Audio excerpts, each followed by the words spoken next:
I do a bit more of a chatty video again today. I thought I would talk a little bit about my university degree, and I know a lot of you were kind of curious about what exactly my degree entails, and just more like little specific details that I haven't really shared this far. So when I initially applied to university, I didn't really get any help from my school or my high school. I kind of had to find out all the information on my own, and what I did was, to the UK, they have this online registration system called UCAS, which you can just make an online account and you can do all your whole application online. It's really easy, quick, and simple, and it has all the information you would ever need about applying to any university within the UK on there. So I'll leave the link in the description box. If you're interested, you can go and take a closer look, because I think the information they have there is much better than anything I could ever try and explain. And then a little bit about the finances. Since I am an EU student, I do get my tuition fees covered by Student Awards Agency Scotland, so SAAS.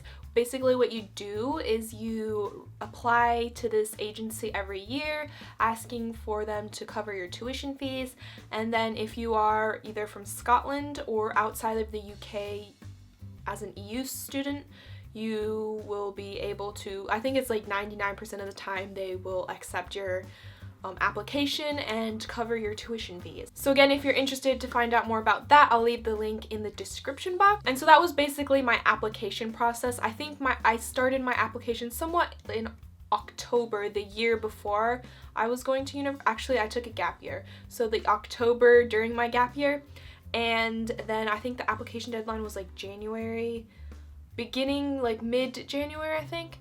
So just make sure you put in your application before that and you shall be good.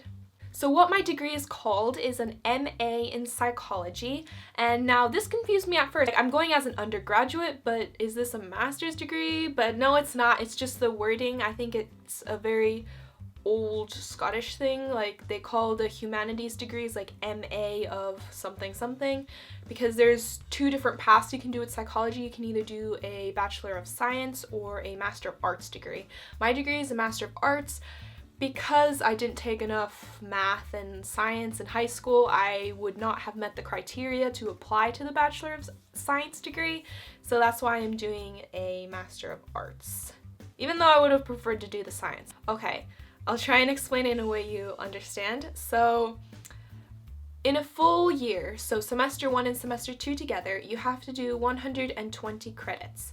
So one class for one semester is equal to 20 credits.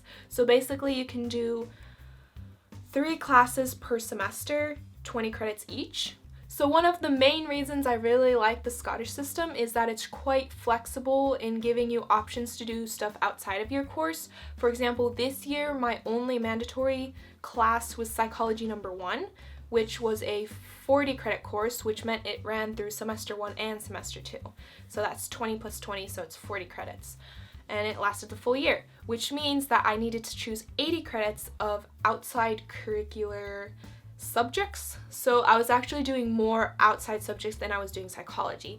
And for semester 1, I chose history courses, and for this semester I chose to do French and sustainable development.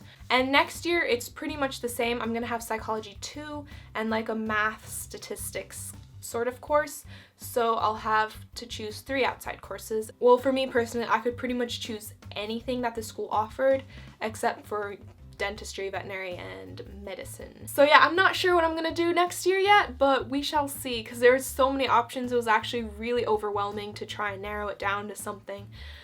And it's just, sometimes it's bad to have too many choices, because then you just end up considering all your options forever and never actually make a decision. But yeah.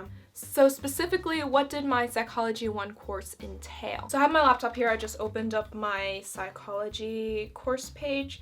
So all the different topics that we have covered. Actually, the book that we're using is this one, Psychology by Daniel, and Daniel. So yeah, we actually covered most of this. There's a couple chapters that we didn't do, but basically, you know, you do one whole book in a year.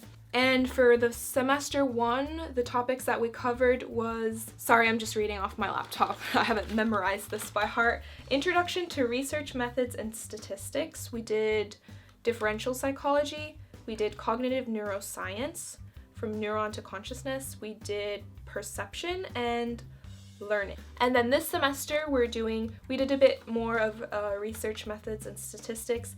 We did developmental psychology, social psychology, human memory, and the psychology of language. So those are the different topics that we covered, and I feel like the Scottish system in general is quite similar, because I have a friend in Glasgow that's doing psychology as well, for now at least, and I think our course structure is very similar to each other.